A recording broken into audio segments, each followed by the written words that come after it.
La tête dans les olives, elle est née en 2008. Je sais juste que la relation à l'huile d'olive, elle a commencé il y a presque 40 ans. Que depuis ces 40 ans, on en a parlé, qu'elle était significative d'affect pour moi. Plus qu'un produit, qu'un goût, c'était ce qu'elle représentait.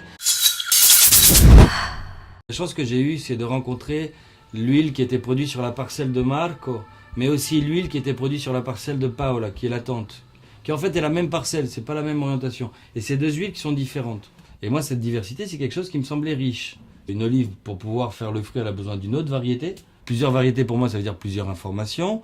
Et de là, on a commencé le monovariétal. C'était cette idée qu'on allait comprendre comment une oliveraie fonctionnait pour un jour avoir l'envie de faire au même titre qu'on fait un parfum, de se dire, tiens, de manière intuitive, cette année, on va faire un travail sur la fleur. Et telle variété va plus sur une fleur, l'autre va plus sur un herbacé.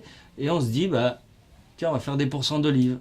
On va, pendant la récolte, aménager des caisses en pourcents d'olives et on aura une huile. C'est-à-dire que tout le travail que je fais, il est lié à la production. La boutique, c'est né après. C'est juste pour valider toutes les idées que j'ai mis en place en Sicile. Ce qui m'excite, c'est l'idée d'un travail collectif et d'un travail sur lequel on a envie. Vous me regardez bizarrement.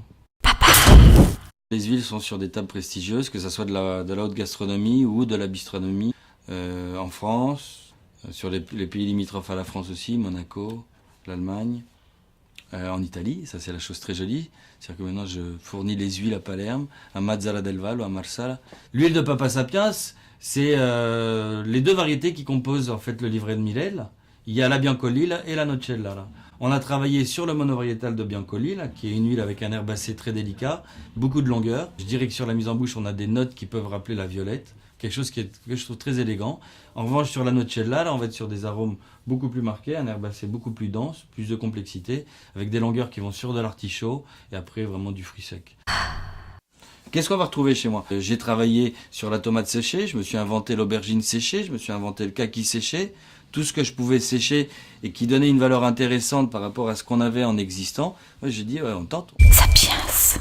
Les agrumes, ils sont présents chez Papa Sapiens à partir de janvier, par exemple. Et ils sont, sinon, chez d'autres pâtissiers très connus. Ça c'est l'image d'un gars qui fait de la saucisse, Emmanuel Chavassieux. Il est venu parce qu'il cherchait, il est arrivé au dernier moment, on fermait les boutiques, il voulait un carton de tomates séchées.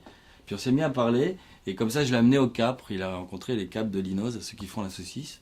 Voilà quoi, c'est un chouette gars. Hein.